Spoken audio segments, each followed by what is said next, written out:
दोस्तों आज की इस वीडियो में मैं आपके लिए बेहद कमाल की चीज लेकर आया हूं। मैं 6 जोड़ी ऐसे इंग्लिश के शब्द लेकर आया हूं जिनकी हिंदी मीनिंग लगभग एक जैसी होती है और लोग उसे देखकर कंफ्यूज ही आ जाते हैं कि यार इससे ये कौन सा वाला कब यूज होगा, और गलती से वो एक दूसरे की जगह यूज कर लेते हैं।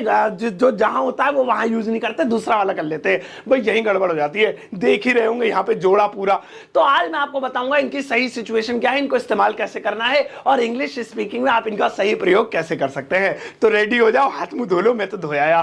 तो चलिए फिर अब ये सारी चीजें सीखने के लिए इस वीडियो के अंत तक जरूर देखिएगा। आगे बढ़ने से पहले चैनल को सब्सक्राइब कर दीजिए ताकि रोज आने वाली वीडियोस के नोटिफिकेशंस आपको बिल्कुल टाइम पर मिल जाए। दोस्तों अगर आपके साथ इंग्लिश स्पीकिंग की प्रैक्टिस करने के लिए कोई नहीं है तो डोंट वरी, आप डाउनलोड कर सकते हैं कैमली एप्लीकेशन, जिसका इस्तेमाल आजकल इंडिया में हर इंसान कर रहा है इंग्लिश स्पीकिंग की प्रैक्टिस के लिए। कैमली एप्लीकेशन के जरिए आप दुनिया भर में मौजूद अलग अलग कंट्रीज के टीचर्स के साथ one on one face to face live classes ले सकते हैं और कोई टाइम लिमिट नहीं है। मतलब दिन हो या रात, सुबह हो या शाम, जब भी आपको टाइम मिले आप कैमली के जरिए लाइव क्लासेस ले सकते हैं और इंग्लिश स्पीकिंग की प्रैक्टिस कर सकते हैं। कैमली पर जो टीचर्स हैं वो वेल क्वालिफाइड हैं, एक्सपीरियंस्ड है, जो आपके वीक पॉइंट को देखते हुए आपकी प्रैक्टिस करवाएंगे। फिर चाहे आपको आईलेट की तैयारी करनी है, बिजनेस के लिए इंग्लिश सीखनी है या फिर अपनी पर्सनालिटी को ग्रो करने के लिए इंग्लिश सीखनी है, चलिए कैमली पर एक छोटी सी क्लास लेते हैं। Hello, Sartaj? Yeah, this is Sartaj. Hi, how are you? Very well, sir, very well. Where are you calling from? I'm calling from India, New Delhi.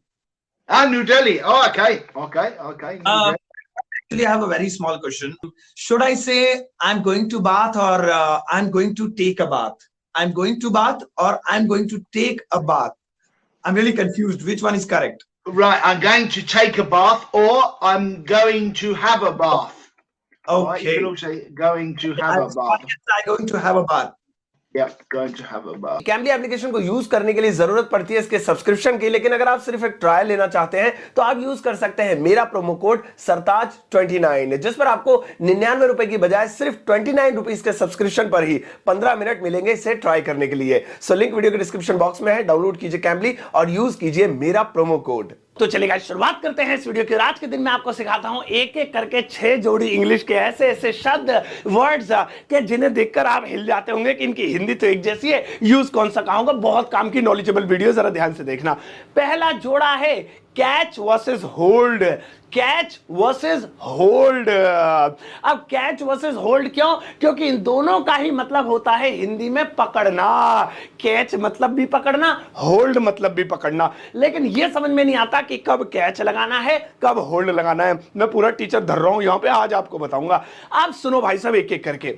हाँ ये बात सही है कि दोनों का ही मतलब होता है पकड़ना, लेकिन दोनों की सिचुएशन बिल्कुल अलग अलग होती है। पहले कैच के बारे में बात करते हैं। कोई भी ऐसी चीज पकड़ना जो गति में हो, मोशन में हो। लूज मोशन हो रहा है तेरे को राहुल, बेटे पे फीस रख दे, तू घर जा। तो सुनो, जो मोशन में हो, गति में हो, उसको पकड़ना है तो वहां पर कैच लगाएंगे। अब आपने क्रिकेट में देखा ना, बॉल को क्या करते हैं? कैच करते हैं। क्यों करते हैं? क्योंकि वो स्पीड में आ रही होती है, गति में होती है, इसीलिए उसे कैच करते हैं। बस या ट्रेन को क्या करते हैं? कैच करते हैं, पकड़ते हैं, क्योंकि वो स्पीड में होती है। तो कोई भी ऐसी चीज जिसे क्या पकड़ना, कैच। चलो चलो मैं बॉल फेंक रहा हूं, कैच, बॉल पकड़ना, ठीक है, तो फेंक रहा हूं तो पकड़ना, तो कैच करना, तो यहां पे कैच लगाएंगे। चलो एक बना लेते हैं, मैं मोबाइल पकड़ूंगा, तुम ऊपर से फेंकना, ठीक है, मैं मोबाइल पकड़ूंगा। तो यहां पे मोबाइल कैसी सिचुएशन पकड़ रहा है कि वो ऊपर से फेंकेगा, तो यानी स्पीड होगी, मोशन होगा, गति होगी। I will catch the mobile, या जरूरी नहीं है ऊपर से यार, सामने से जैसे फेंक दो, नीचे से फेंक दो, कहीं से भी पकड़ना कैच ही कहलाएगा। I will catch the mobile. तो कोई सी भी ऐसी चीज जो गति में, उसे पकड़ने को कैच कहेंगे। अब बात आती है होल्ड की। तो होल्ड माने भी पकड़ना होता है, लेकिन रुकी हुई चीज को। स्टिल, स्टिल का मतलब स्टील मत समझ लेना, स्टिल का मतलब होता है ठहरा हुआ, रुका हुआ। तो कोई भी रुकी हुई वस्तु, रुका हुआ इंसान, रुकी हुई चीज हो, उसे पकड़ने के लिए, एक तरीके से कहते हैं थामने के लिए, वहां पे हम होल्ड का यूज करेंगे। अभी मैंने क्या कहा था? मैं मोबाइल फेंकूंगा और तुम पकड़ना, या मैं पकड़ूंगा, तो कैच यूज करा था। अब देखो मैं खड़ा हुआ हूं, जरा मोबाइल पकड़ना भाई साहब, मैं हाथ धो लूं, तो मोबाइल स्पीड में नहीं है, रुका हुआ बंदा, भाई साहब मोबाइल पकड़ना, होल्ड माई मोबाइल, कैच नहीं। कैच तो ऐसा था पीछे हो गया 10 मीटर, कैच करना, यहां से फेंकूंगा, ठीक है, फिर मैं मुंह धोऊंगा, तो कैच नहीं, वैसे मोबाइल पकड़ने दे रहा, होल्ड माय मोबाइल, पर्स पकड़ने दे रहा, कच्छा पकड़ना मेरा, मेरी शर्ट पकड़ना, मैं पूरा ही नंगा हो गया, तो इस तरीके से होल्ड कहलाएंगे। तो याद रखिएगा, कोई भी चीज आप खड़े हैं, आप कह रहे हैं किसी को जरा ये पकड़ना, जरा ये पकड़ना, होल्ड। और कोई भी चीज फेंक कर, उड़ कर, गिर कर, मर कर, मतलब स्पीड में आ रही है, उससे पकड़ना कैच। क्लियर हो गई ना? अरे मजा आ रहा है। अब नेक्स्ट वाला जोड़ा देखें, और भैया नेक्स्ट वाला जोड़ा है keep versus put. Keep versus put. अब यहां पे वर्सेस इसलिए क्योंकि इन दोनों का भी हिंदी में एक ही मतलब होता है, रखना। कीप माने भी रखना, पुट माने भी रखना, लेकिन कौन सा रखना कहां लगेगा मैं बताऊंगा ऑन माई टखना। शेर शायरी बन गई। चलो सुनो, अब दोनों का ही मतलब रखना होता है, लेकिन सिचुएशन दोनों की अलग अलग है। ये जो कीप होता है, इसका यूज करते हैं एक लोकेशन से उठा के दूसरी लोकेशन पे रखने के लिए।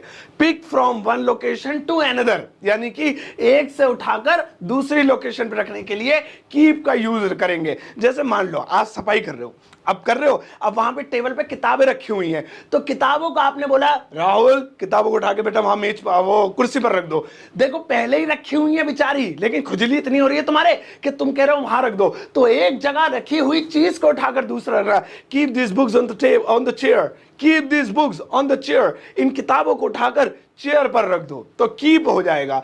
तो यहां पे कोई भी चीज यहां रखी उठा के उधर रख दो, उसे उठा के वहां रख दो, तो ऐसे रखने को कीप बोलेंगे। अब आता है पुट। पुट होता है जो सेम सिचुएशन पे ऊपर से बस नीचे रखना हो, यानी कि वो कहीं पर रखी भी नहीं है, हाथ में से अपनी बॉडी से नीचे रखना हो, उसे पुट बोलेंगे। जैसे बेटा अपनी किताबें नीचे रख दो और हाथ ऊपर कर लो, तो किताबें इसका मतलब हाथ में थी, put the books on the table, put the books on the table, इस तरीके से करते हैं। हालांकि अलग अलग आर्टिकल्स में इनके और अलग अलग मतलब बताए गए हैं, लेकिन बेहद बेसिक मैंने आज आपको इनका यूज सिखाया।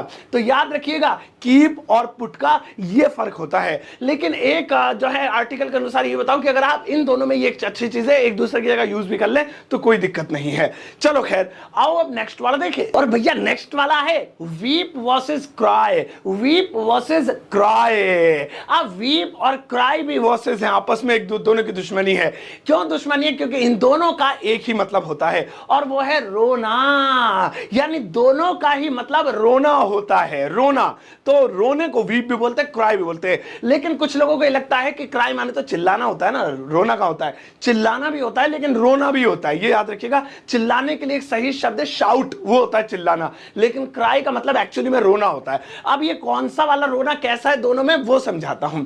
सबसे पहले वीप की बात करते हैं। वीप मतलब होता है रोना, मतलब नॉर्मल रोना, जैसे जो है रोते ना इस तरीके से। अब आपको समझे नहीं, नॉर्मल रोना तो दूसरा क्या, कौन सा रोना है? अरे वो दूसरा वाला समझाऊंगा तब समझ में आएगा, क्राई वाला। तो नॉर्मल आराम आराम से रोना, मतलब जैसे एक्चुअली में रोया जाता है, जैसे हीरोइन रोती है फिल्मों में, बड़ा चुपचाप मुंह नीचे करके ऐसे ऐसे करके, तो वो वाला रोना जो है वो वीप बोलेंगे उसे, ठीक है। तो जैसे मैं कहूंगा अरे वो रो रही है बेचारी, इसको चुप कराओ यार, रो रही है, कहाँ है? अरे वो रजाई में मुंह देके बेचारी, मुझे तो पता भी नहीं चला। तो ये ना पता चलने वाला ही तो रोना है weep. She is weeping, she is weeping, वह रो रही है। तो आराम आराम से चुपचाप सुबक सुबक कर रोना वीप कहलाता है। अब आते हैं किराई, किराई नहीं है सॉरी, क्राई के ऊपर। क्राई का मतलब ये होता रोना, लेकिन ये होता दहाड़ मार के रोना, ऐसे वाला रोना, जैसे बच्चे रोते हैं, खासतौर पे छोटे छोटे, दहाड़ मार के जोर से रोना, उसे क्राई कहते हैं। अब जैसे मैं कहूं कि यार बच्चा रो रहा है भाई साहब, उसे चुप कराओ, यहां सब डिस्टर्ब हो रहे हैं, फिल्म सिनेमा हॉल में रोए पड़ा है वो, तो वीपिंग नहीं भैया। अब जब डिस्टर्ब हो रहे हैं तो गला ही फाड़ रहा होगा, तो बच्चा रो रहा है तो इसको कहेंगे baby is crying, baby is crying. Weeping नहीं, क्योंकि बेबी वीप करते ही नहीं है, किराई करते हैं वो तो, इस तरीके से। तो याद रखिएगा वीप और क्राई में ये वाला फर्क बहुत कम लोगों को पता है, लेकिन अब आपको पता चल गया। अब क्या है, ला फीस दो, फीस नहीं है, अरे सब्सक्राइब कर दो चैनल, फीस है समझो, लाइक मार दो वीडियो को, पहले वीडियो को लाइक मारो ना, मैं नहीं अरे वीडियो भाग जाओगे छोड़ के। अब नेक्स्ट वाला देखिए भैया, नेक्स्ट वाला है carry versus take. Carry versus take, carry Minati नहीं, कैरी वर्सेस टेक। अब सुनो, दोनों का ही हिंदी में क्या मतलब होता है, एक ही मतलब है, दोनों का मतलब होता है ले जाना। हाँ हाँ, टेक का मतलब लेना भी होता है, लेकिन यहाँ वर्सेस चल रहा है ना, दोनों का ले जाना मतलब होगा ले जाना। टेक माने भी ले जाना और कैरी माने भी ले जाना, लेकिन सिचुएशन दोनों की अलग अलग है। चलो आओ मैं आपको एक एक करके बताता हूं। सबसे पहले कैरी की बात करते हैं। कैरी का मतलब होता है इन द हैंड या ऑन द बॉडी, यानी कि या तो हाथ में या बॉडी पर लाद कर ले जाना। जैसे कि हार बुंदे तो कहां जाएंगे, बॉडी पर लद कर जाएंगे, कपड़े हैट घड़ी वड़ी लद कर जाएगी। मोबाइल कहां जाएगा, हाथ में जाएगा या जेब में जाएगा। थैला कहां जाएगा, हाथ में जाएगा। पर्स कहां जाएगा, हाथ में जाएगा। लड़कों का तो जेब में जाएगा। तो कैरी इन द हैंड, या तो हाथ में ले जाना या बॉडी पर ले जाना, उसे कैरी कहते हैं। ठीक है, कैरी करेंगे। जैसे अरे मैं आईफोन ले जाऊंगा भाई साहब, देख क्या मस्त मस्त फोटो आएंगे वहां पे, भाई साहब मजा आएगा, मैं आईफोन ले जाऊंगा।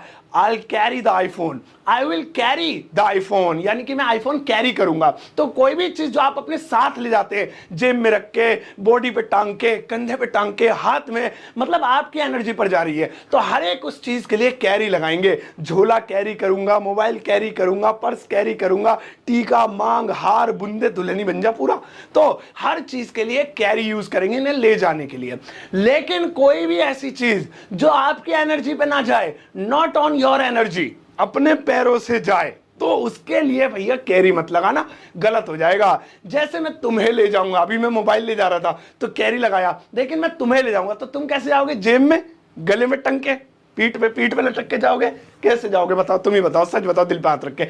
अपने पैरों से जाओगे ना, तो यहां पे मेरी एनर्जी पे नहीं जा रहे हो, तो यहां पे टेक का यूज करेंगे। मैं तुम्हें मॉल ले जाऊंगा, I'll take you to the mall, I will take you to the mall। और अगर मैं यही कहता कि मैं आईफोन को मॉल ले जाऊंगा तो टेक नहीं, I'll carry the iPhone to the mall, carry हो जाता फिर, क्योंकि वो मैं अपनी एनर्जी पर, अपनी बॉडी पे लेके जा रहा हूं। तो जो चीज अपनी बॉडी पर लेके जाए, हाथ में, जेब में, गले फले, कहीं भी बॉडी पे, तो या कहीं भी लटका वटका के, तो कैरी। और अगर आप अपने साथ ले जा रहे हो उसे, लेकिन वो अपने पैरों पे है, तो टेक लगाएंगे। सही है, मैं टेक लगा के खड़ा हो जाता हूं यहाँ पे। हमारी स्क्रीन है पीछे कितनी बढ़िया चल रही है। आओ अब नेक्स्ट वाला देखें। और भैया नेक्स्ट वाला जोड़ा है fight versus quarrel, fight versus quarrel. अब यहां पर भी बहुत घनघोर कंफ्यूजन होती है। दोनों का ही हिंदी में मतलब होता है लड़ना झगड़ना, लड़ाई करना, लड़ना झगड़ा करना, दोनों का ही ये मतलब होता है। फाइट का मतलब भी और क्वारल का मतलब भी। लेकिन यहां पे फर्क समझ लो, क्योंकि यहां गलतियां मैंने बहुत लोगों को करते हुए देखा है। अभी बताऊंगा कैसे। सबसे पहले फाइट की बात करते हैं। फाइट होती है फिजिकल, यानी कि हाथ घूसे, लात मुक्के, चांटा रैपट, मतलब जो फिजिकल लड़ाई हो, पटाक धूम फा ये वाली, तो इसे फाइट कहते हैं। WWE क्या होती है, फाइट होती है ना। तो क्यों होती है फाइट, क्योंकि वो फिजिकल लड़ते हैं, हाथ पैरों से लड़ते हैं। तो जहां पर हाथ पैरों से लड़ाई हो तो उसे फाइट बोलेंगे। जैसे अरे यार वो मुझसे लड़ रही है, तो कैसे लड़ रही है, जो जूते चप्पल हाथ घूसे मार रही है, so she is fighting with me, she is fighting with me, यहां फाइट हो जाएगा। अब आते हैं क्वेरल पे। क्वेरल होता है ओरल फाइट, यानी कि मुंह से लड़ना, यानी नहीं चप्पल मारेंगे ऐसे वाली, मुंह से गाली गलौज कह लो, चाहे कुछ भी कह दो, मुंह से ही बर्बाद कर दे सामने वाले को, तो इसके लिए क्वेरल कहते हैं। अब दो भाई बहनों में मान लीजिए गुत्थम गुत्थी हो रही है, तो फाइट हो रही है और मुंह मुंह से रही है, तूने गिराया, मैंने नहीं गिराया, मम्मी ने गिराया, मैंने नहीं गिराया, तो ये क्या है, ये क्वेरल है। तो ये दोनों में फर्क होता है। तो वो मुझसे लड़ रही है, अब इस बार गुत्थम गुत्थी नहीं, बस ऐसी बकवास कर रही, बोली यार उल्टा सीधा, मम्मी देखो मुझसे लड़ रही है, कुछ नहीं कह रहा, मेरा हाथ उठ जाएगा। So she is quarrelling with me, she is quarrelling with me. तो इस तरह से मम्मी पापा की लड़ाई फाइट नहीं होती, क्वेरल। लड़ते हैं क्या वो, ऐसे मारा था मम्मी ने पापा को। आओ अब नेक्स्ट वाला देखें। और भैया नेक्स्ट वाला है buy versus purchase, buy versus purchase. यहां पर भी लोग घनघोर कंफ्यूजन होते हैं। ये बाय और परचेज में क्या फर्क होता है, सच में मुझे भी नहीं पता था। ना जाने कितने गूगल पे मैंने आर्टिकल निकाले होंगे, पढ़े होंगे, और वे घनघोर कंफ्यूजन, वो आर्टिकल वाले ससुर खुद अपने आप में कंफ्यूज्ड है, क्योंकि इनमें एक समानता ही नहीं है। कोई कह रहा है कि फॉर्मल इनफॉर्मल का खुजली क्यों रही पैर में, तुम्हें स्टूडियो में छिड़कती ना हो क्या वो मच्छर वाला। हाँ तो क्या है, कोई कहता है इनफॉर्मल फॉर्मल की वजह से हो रहा है, कोई कहता है ये हो रहा है। लेकिन निष्कर्ष मैंने ये निकाला, जब बहुत सारे आर्टिकल्स को एक साथ इकट्ठा किया तो निष्कर्ष क्या निकाला, एकदम थोड़ी बता दो, वीडियो कैसे लंबी होगी। सुनो सुनो, तो बाय वर्सेस परचेज दोनों का ही हिंदी में मतलब होता है खरीदना। लेकिन कौन सा कहां लगेगा वो सुनो। जो चीज फ्रिक्वेंटली खरीदी जाती है, लगातार बार बार अक्सर खरीदते हैं, चीनी, दाल, चाय पत्ती, अदरक, लहसुन, हरा धनिया भी लाना था क्या? अभी ला रहा हूं, वीडियो कर दूंगा, है ना? ठीक है बाबू, खाना बनाओ। हाँ, तो वहां पे हम बाय यूज करेंगे। जैसे मैं एक शर्ट खरीदूंगा, तो ये एक फ्रिक्वेंटली चीज है, कॉमनली लोग खरीदते रहते हैं। I'll buy a shirt. अबे टी शर्ट बोला था इंग्लिश में, हिंदी में। I'll buy a t-shirt. I will buy a t-shirt. मैं एक टी शर्ट खरीदूंगा। तो फ्रिक्वेंटली जो लगातार चीजें खरीदते रहते हैं, अब लगातार नहीं, रोज ही खरीदनी है, मतलब जो नॉर्मली खरीदता, अक्सर महीने 2 महीने में टाइम आ ही जाता है, खरीदनी है भैया, तो वहां पे उसके लिए बाय लगाएंगे, बाय। लेकिन कोई चीज ऐसी जो रेयरली खरीदी जाती है, एक बार खरीद ले, सालों की छुट्टी, और क्या पता लाइफ टाइम की छुट्टी, सही है, लाइफ टाइम की नहीं तो सालों की तो छुट्टी, तो वहां पे परचेज लगाएंगे। जैसे कार, घर, फ्लैट, बंगला, जमीन, है ना, पिलोट, तो ये सब चीजें परचेज करेंगे। अरे यार मैं एक कार खरीदूंगा यार, बड़ी टेंशन हो रही है, सुबह सुबह उठाने दौड़ लगाने नहीं जाया जाता, कार खरीदूंगा, कार में दौड़ लगाने जाऊंगा, मैं कार खरीदूंगा। अब ये रेयरली वाली चीज है, कभी कभी खरीदते हैं। I purchase car, I will purchase a car.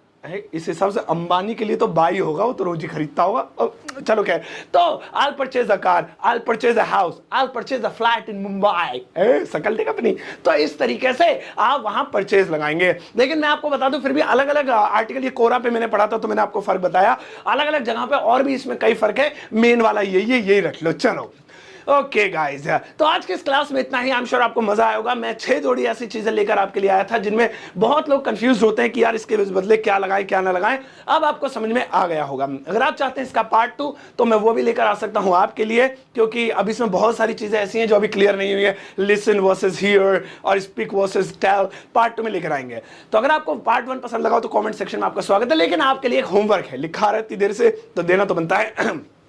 लगाओ मैडम। ओहो, यहां पर देखिए भैया कुछ सेंटेंसेस दिखाई दे रहे हैं, इनमें वही वाला सेट जो है मैंने आज आपको सिखाया, उन्हीं सेट में से जो वर्ड फिट बैठ रहा है उसकी यहां पर इंग्लिश लगाओ, ट्रांसलेट करो, वीडियो के कमेंट सेक्शन में अगर पोस्ट कर दो मैं अपना हार्ट दूंगा। जाइए होमवर्क कीजिए। चलिए गाइस, आज की इस क्लास में इतना ही। अगर आप ये वीडियो यूट्यूब पर देख रहे हैं तो प्लीज चैनल को सब्सक्राइब कीजिए। सब्सक्राइब करने के आपके भी, मेरा तो फायदा भरा हुआ, मेरा तो बहुत ही फायदा है, मैं तो साफ बोल रहा हूं, आपका भी फायदा है ना। आपको वीडियो की नोटिफिकेशन मिलेगी, कोई ढंग की वीडियो सामने आ जाएगी तो वो भी देख लोगे, बेकार होगी तो स्किप कर देना, छोड़ देना, मत देख रहा। ढंग की क्या पता है, अब जब सब्सक्राइब नहीं करोगे तो क्या होगा, फिर वो ढंग की वीडियो भी निकल जाएगी। और अगर आप मुझे फेसबुक पे देख रहे हैं तो सेम चीज फेसबुक पे, बस वहां सब्सक्राइब का नाम बदल के फेसबुक वाले कह रहे हैं हम ना करते यूट्यूब की नकल, हमने उसको लाइक कर रखा है। पेज को लाइक कर दीजिए, फॉलो लाइक होता है वहां पेज को, तो वो कर दीजिए, सेम चीज नोटिफिकेशन आपको मिल जाएगी। जाओ इस वीडियो को सबके साथ शेयर करना, फेसबुक, व्हाट्सएप, इंस्टाग्राम पे, बस शेयर का बटन ही तो दबाना है और जाके शेयर मार दो। जाते जाते एक टुच्चा सा लाइक देकर जाना।